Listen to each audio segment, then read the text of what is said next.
So good morning friends, welcome to my channel Edward Wings and 10 question per day series में आपका स्वागत है। KS 2022 prelims के लिए सीरीज़ स्टार्ट की गई है, जिसमें हम हर दिन जो हैं 10 इम्पॉर्टेंट क्वेश्चन जो हैं केएस प्रीलिमिनरी एग्ज़ाम 2022 के लिए वो डिस्कस करते हैं। 4 वीडियोस इससे पहले चढ़ चुकी हैं, उसके लिंक्स जो हैं डिस्क्रिप्शन बॉक्स में मिल जाएंगे आपको। इसके अलावा जो है one full length mock test जो है 2 पार्ट्स में वो भी अवेलेबल है, उसका लिंक भी डिस्क्रिप्शन बॉक्स में अवेलेबल है, तो आप जाकर देख सकते हैं। आज की वीडियो स्टार्ट करते हैं और आज के 10 इंपॉर्टेंट क्वेश्चन जो हैं वो देखते हैं। पहला क्वेश्चन है, which one of the following statement best describe the term equal environmental gradient. ठीक है, एनवायरमेंटल ग्रेडियंट्स जो है ये कौन सी टर्म जो है इसको बेस्ट डिफाइन करती है। ठीक है, 4 ऑप्शन आपके पास हैं। इन्वायरमेंट बहुत इंपॉर्टेंट टॉपिक रहता है, हमेशा काफ़ी सारे क्वेश्चन जो है इन्वायरमेंट से आने को देखते हैं, तो इन्वायरमेंट के रिलेटेड जितने भी क्वेश्चन हैं ये आपको ज़रूर याद रखने चाहिए। ठीक है, बहरहाल आंसर इसका जो है वो सी रहेगा। It can be describe by changes in environmental characteristics such as elevation, soil acidity and soil composition. जो इन्वायरमेंट के कैरेक्टरिस्टिक हैं, जब उसमें बदलाव जो देखने को मिलता है, जैसे जैसे हम एलिवेशन पर जाते हैं या सॉइल एसिडिटी के मान में जो हमें बदलाव देने पड़ते हैं, देखने मिलते हैं, या सॉइल कंपोजिशन के बीच हमें जो बदलाव देखने को मिलते हैं, तो उन सारे चेंजेस को हम इन्वायरमेंटल ग्रेडियंट कहते हैं। आंसर सी है इसका। उसके बाद नेक्स्ट क्वेश्चन जो है ये आपका कंप्यूटर से लिया गया है, आईपी के ऊपर है। इंटरनेट प्रोटोकॉल जो है कंप्यूटर के भी कभी कभी क्वेश्चन जो है वो केएस के अंदर पूछे जाते हैं, तो कंप्यूटर पर भी जो है आपको थोड़ा थोड़ा ध्यान देना पड़ेगा। ऑल्दो माइनर वेटेज दी जाएगी, 1 या 2 क्वेश्चन देखने को मिल सकते हैं आपको, लेकिन 1-2 क्वेश्चन जो है उसके लिए भी आपको पढ़ना तो पड़ेगा, क्योंकि सिलेबस जो है वो डिफाइंड नहीं है। आपको पता है यहाँ पर कुछ भी आ सकता है एक टॉपिक के अंदर से, कोई स्पेसिफिक टॉपिक्स नहीं है जिसको आप पढ़कर जो है वो सिर्फ उतना ही क्वालिफाई कर पाएंगे। ठीक है, तो आईपी एड्रेस को लेकर कुछ स्टेटमेंट है, 3 स्टेटमेंट हैं। पहला स्टेटमेंट है, N IP address is a unique address that identify a device on internet और अ लोकल नेटवर्क। तो बिल्कुल सही आंसर है, ये एक यूनिक एड्रेस होता है आईपी एड्रेस, जो कि एक डिवाइस को आइडेंटिफाई करने में काम आता है जब वो डिवाइस जो है वो इंटरनेट के साथ जुड़ी हुई होती है। ठीक है, दूसरा है IPv4 जो है is based on 32 bit addressing, where IPv6 is based on 120 bit addressing.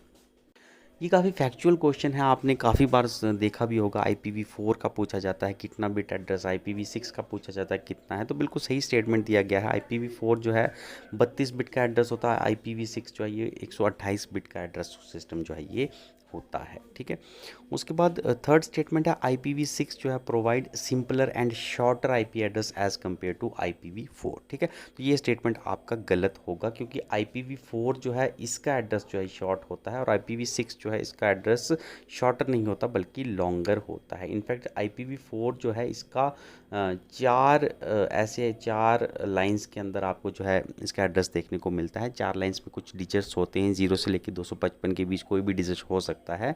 While as IPv6 की बात करोगे तो यहाँ पर 8 डिजिट के जो हैं वो 8 डिजिट एड्रेस होता है। ठीक है, ये 4 डिजिट है और ये 8 डिजिट एड्रेस होता है। ठीक है, तो ये बड़ा हो गया, तो आपका आंसर रहेगा 1 and 2 is the right answer, option C is the right answer. Next question जो है आपका ये मिडिवल इंडिया के टाइम का है। मिडिवल इंडिया में आपको एग्रेरियन स्ट्रक्चर्स पर कुछ स्टेटमेंट आई हुई हैं, आपको बताना है कौन सी स्टेटमेंट सही है। पहला है, जो richer peasants are proprietor were term as खुद कश्त।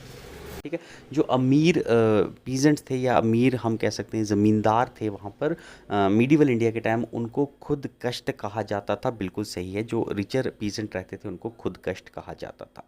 उसके बाद है, पही कश्त were the tenant cultivator who migrated from other village. ठीक है, जो हम कह सकते हैं कल्टीवेटर जो दूसरे विलेज से माइग्रेट होकर कहीं दूसरे विलेज में आकर आप काम कर रहे हैं, तो उनको पही कश्त कहा जाता था। क्या, तो बिल्कुल सही, पही कश्त उनको ही कहा जाता था, यानी माइग्रेटरी कल्टीवेटर और टेनेंट। ठीक है, एंड आखिरी स्टेटमेंट है, those cultivator who did not have land of their own were known as मुजारिन। ठीक है, मुजारिन। ठीक है, तो बिल्कुल जिनके पास ज़मीन नहीं होती, जिन एग्रीकल्चर जो कल्टीवेटर रहते थे, जिनके पास अपनी ज़मीन नहीं थी, किसी और की ज़मीन पर काम करते थे, उन्हें मुजायरन कहा जाता है। तो तीनों स्टेटमेंट इसकी सही है। उसके बाद आपका अगला क्वेश्चन है गवर्नमेंट ऑफ इंडियन एक्ट 1919 के ऊपर जो है काफ़ी इंपॉर्टेंट क्वेश्चन हमेशा से रहता है। 1919 एक्ट, 1935 एक्ट, 1909 एक्ट, ये बहुत इंपॉर्टेंट क्वेश्चन है, तो इनके ऊपर ज़रूर ध्यान दीजिएगा। पहला है it introduce an elected majority in both houses, ठीक है, दोनों हाउसेज में क्या इलेक्टेड मेजोरिटी इस कानून के तहत जो है वो रखी गई या नहीं। हाउस कौन कौन से थे, तो एक था आपका काउंसिल ऑफ स्टेट रहता था, COS आप कह सकते हैं, और एक आपकी जो थी वो लेजिस्लेटिव असेंबली थी, ठीक है। तो दोनों में मेजॉरिटी कैसे थी कि काउंसिल ऑफ स्टेट जो थी इसमें आपकी टोटल जो है 60 सीटें होती थी, जिसमें से 34 जो हैं वो इलेक्टेड थी, ठीक है, तो इट मीन्स इलेक्टेड मेजॉरिटी है। और लेजिस्लेटिव असेंबली में आपकी 145 सीट्स थी टोटल, और जिसमें से 104 जो थी आपकी वो इलेक्टेड मेजॉरिटी के साथ थी, तो दोनों ही हाउसेज में जो है वो इलेक्टेड मेजॉरिटी थी, तो पहला स्टेटमेंट आपका सही है। दूसरा है it establish a responsible government at the centre, ठीक है, रिस्पॉन्सिबल गवर्नमेंट कौन सी गवर्नमेंट है, जो जवाबदेही रखती है, और कल को अगर वो कुछ गलत करती है तो जनता उसे गिरा भी सकती है, या उसके खिलाफ कोई रेजोल्यूशन के थ्रू उसको गिराया जा सकता है, उसको रिस्पॉन्सिबल गवर्नमेंट बोला जाता है, ठीक है। लेकिन इस एक्ट के तहत जो है ये रिस्पॉन्सिबल गवर्नमेंट सेंटर में नहीं लाता था, क्योंकि जो एग्जीक्यूटिव काउंसिल रहती थी आपकी गवर्नर जनरल की, उसके मेंबर्स को आप कभी ज़िंदगी में हटा ही नहीं पाते थे, चाहे वो जितना भी गलत काम करें। तो ये रिस्पॉन्सिबल गवर्नमेंट जो है वो बिल्कुल भी सेंटर में नहीं, ठीक है। तीसरा है it gave the power to the member to move resolution and motion for the adjournment of the house, ठीक है। तो क्या ये मेंबर्स जो रहते थे आपके लेजिस्लेटिव असेंबली के या काउंसिल ऑफ स्टेट्स की, उनको रेजोल्यूशन पास करने का, रेजोल्यूशन मूव करने का पावर देती थी, और एडजर्नमेंट के लिए यानी स्थगित करने के लिए कार्यवाही, तो बिल्कुल इस एक्ट के अंदर ये पावर जो है मेंबर्स को दी गई थी। देखो राइट आंसर जो है इसका वो है 1 और 3 जो है वो करेक्ट स्टेटमेंट है। उसके बाद अगला क्वेश्चन जो है अगर आप देखोगे तो अगला क्वेश्चन जो है BR अम्बेडकर जी के ऊपर जो है आपको कुछ क्वेश्चन दिए गए हैं, ठीक है। तो BR अम्बेडकर के ऊपर आपको कुछ क्वेश्चन दिए गए हैं, आपको बताना है कौन सी स्टेटमेंट जो है इसमें से सही है, सॉरी कौन सी स्टेटमेंट इसमें से सही है, ठीक है। पहला है क्वेश्चन की पहली स्टेटमेंट है he led the Nasik Satyagraha in 1930 to establish the right of untouchables for temple entry, ठीक है। तो क्या इन्होंने नासिक सत्याग्रह 1930 में उसको लीड किया था, जो कि अनटचेबल्स को टेम्पल में एंट्री दिलाने के लिए था, तो बिल्कुल सही स्टेटमेंट है। इन्होंने जो है नासिक सत्याग्रह 1930 का BR अम्बेडकर के द्वारा ही लॉन्च किया गया था, टेम्पल में अनटचेबल की एंट्री को लेकर।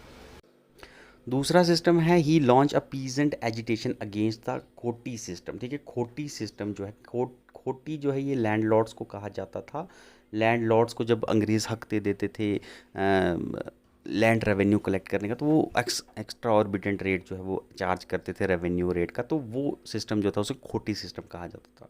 तो ये उसके खिलाफ एक पीजेंट एजिटेशन जो है वो भी इन्होंने लॉन्च की थी, बिल्कुल सही स्टेटमेंट है, इन्होंने की थी, ठीक है। ये ज़्यादातर कोंकण के रीजन में जो है, कोंकण गोवा के रीजन में जो है आपको वहाँ के जो लैंडलॉर्ड रहते थे उनको खोट कहा जाता है, खोट्स कहा जाता है। और सिस्टम जो था ये जब खोट लैंडलॉर्ड्स जब रेवेन्यू कलेक्ट करते थे कल्टीवेटर से, तो उसको खोटी सिस्टम कहा जाता है, ठीक है। इसके खिलाफ जो है इन्होंने एजिटेशन लॉन्च की थी, ठीक है। तीसरा he initiated a campaign in support of Mahar Watan with the help of Indian National Congress, तो स्टेटमेंट आधा सही है। इन्होंने जो है कैंपेन जो है ज़रूर लॉन्च किया था माहर वतन की सपोर्ट में। माहर वतन जो है ये क्या था, it is a kind of labour movement, जो कि लेबर मूवमेंट क्या थी कि माहर जो थे उनको फैक्ट्री में उनका कोई काम करने का ना ही दिन डिसाइड रहता था, ना ही वक्त डिसाइड रहता था। कभी भी उनसे जो है ऑनर कहते थे कि आप काम कर दीजिए, दिन को रात को, कभी कभी पूरा पूरा दिन लगे रहते, तो उनका एक टाइम नहीं था, उनका कोई दिन नहीं था काम करने का लेबर का। तो वो सिस्टम जो था वो बहुत गलत सिस्टम था, उसके खिलाफ इन्होंने कैंपेन जो है वो लॉन्च किया था। लेकिन ये इंडिविजुअल कैंपेन था, इसमें कोई इंडियन नेशनल कांग्रेस की मदद इन्होंने नहीं ली थी, ठीक है। तो आधा स्टेटमेंट सही, आधा गलत है, तो पूरा ही गलत हो गया, ठीक है। एंड चौथा स्टेटमेंट है he founded the Independent Labour Party to advance the welfare of the labouring class, तो इंडिपेंडेंट लेबर पार्टी जो है वो इनके द्वारा ही बनाई गई थी, ये स्टेटमेंट भी सही है, ठीक है। तो 1, 2 एंड 4 जो है इज़ द राइट आंसर। उसके बाद अगला क्वेश्चन जो है इकोनॉमी से कुछ क्वेश्चन आज लाए गए हैं, which among the following factor can have a positive impact on balance of trade, ठीक है। बैलेंस ऑफ ट्रेड सिंपली क्या है कि जब आपका इंपोर्ट जो है वो आपका कम हो और आपके एक्सपोर्ट जो है वो ज़्यादा हो, ठीक है।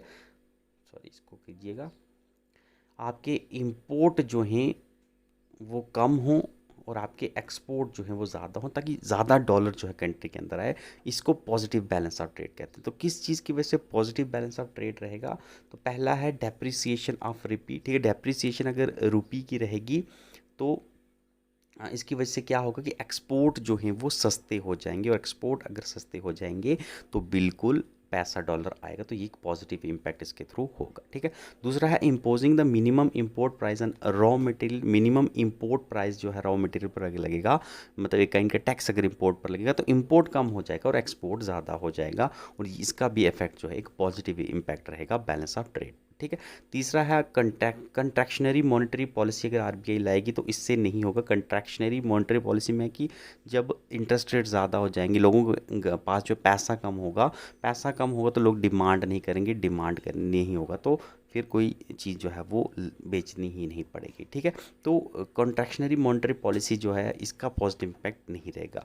और आखिरी में है increase in the external borrowing by the government, तो इससे भी जो है आपका पॉजिटिव इम्पैक्ट नहीं रहेगा। तो आंसर है 1 और 2।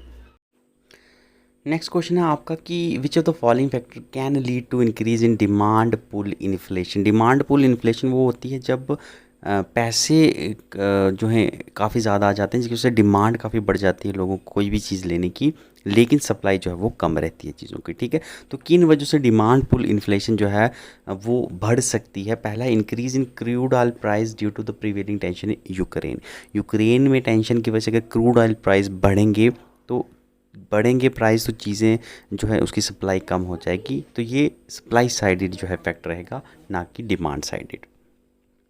दूसरा है स्टेट बैंक ऑफ इंडिया जो है अगर इंटरेस्ट रेट बढ़ाएगा तो तब भी लोगों के पास पैसा कम रहेगा, तो डिमांड नहीं बढ़ेगी, तो ये भी जो है इसका फैक्टर नहीं रहेगा। तीसरा है appreciation in value of Indian rupee against the US dollar, तो इससे भी आपकी जो है वो डिमांड पुल इन्फ्लेशन नहीं बढ़ेगी। चौथा है providing the universal basic income from for all citizens, यानी आप बिना काम किए पूरे भारत में सब लोगों को जो है महीने दर महीने 10-10 हज़ार 20-20 हज़ार पैसा देना शुरू कर दें, उसको यूनिवर्सल बेसिक इनकम कहा जाता है। तो आप बिना काम किए किसी को पैसा देंगे तो तब लोगों के जेब में ज़रूर पैसा रहेगा, लोगों की डिमांड बढ़ेगी, सप्लाई जो है उतनी ही है, तो तब जो है आगे एक फैक्टर जो असर डालेगा डिमांड पुल इन्फ्लेशन में वो ये रहेगा, ठीक है। तो आंसर है इसका 4 ओनली। नेक्स्ट क्वेश्चन है आपका डायरेक्ट बेनिफिट ट्रांसफ़र पर जो है स्टेटमेंट से कौन सी स्टेटमेंट सही है? पहला है कि the use of public financial management system portal is mandatory for payment under direct benefit transfer. तो बिल्कुल डायरेक्ट बेनिफिट ट्रांसफ़र करना है तो public financial management system portal use करना पड़ेगा, ठीक है। दूसरा है only the beneficiary whose bank accounts are link with Aadhaar are eligible to get benefits under direct benefit transfer, तो ये गलत है। जिनके बैंक अकाउंट आधार से नहीं भी लिंक हैं तो उनको भी डायरेक्ट बेनिफिट ट्रांसफ़र मिलता है। ऑल्दो वॉलेंट्री है, ये मैंडेटरी नहीं है। लोग गवर्नमेंट जो है ज़रूर तवज्जो देती है कि लोग आधार कार्ड से अपने बैंक लिंक करवा दें, लेकिन ऐसा नहीं कि आपका लिंक नहीं है आधार कार्ड से तो आपको पैसे नहीं मिलेंगे, तो ऐसा नहीं है, ठीक है। एंड आखिरी है कि डीबीटी मिशन जो है और इसके रिलेटेड सारे मैटर्स जो हैं वो मिनिस्ट्री ऑफ फाइनेंस के अंडर आते हैं, तो ये स्टेटमेंट भी गलत है। ये जो है आपके कैबिनेट सेक्रेटरी के अंदर आते हैं, तो कैबिनेट सेक्रेटरी जो इसको देखता है। पहले प्लानिंग कमीशन जो था उसके पास ये सारा कुछ था, जब प्लानिंग कमीशन ख़त्म हो गया तो फिर उसको कैबिनेट सेक्रेटरी के अंदर डाल दिया गया, ठीक। तो पहली स्टेटमेंट सही है सिर्फ।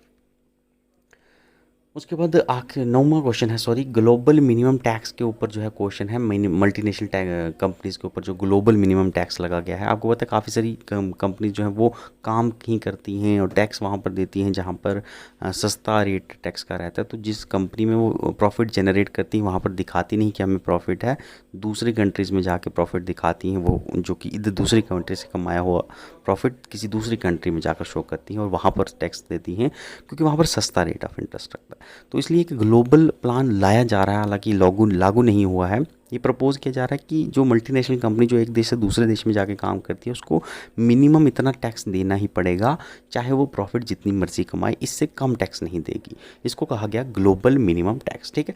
तो स्टेटमेंट से कुछ कि it was initiated by International Monetary Fund to eliminate the practice of shifting profit to tax haven, ठीक है। तो ये जो है इंटरनेशनल मॉनेटरी फंड के द्वारा नहीं लागू किया गया, ये जो है OECD कंट्रीज़ के द्वारा जो है वो लॉन्च किया गया है, ठीक है। और दूसरा है कि इसमें जो है 15% का मिनिमम टैक्स जो है वो मल्टीनेशनल कंपनीज पर डिसाइड किया गया, तो ये स्टेटमेंट सही है, ठीक है।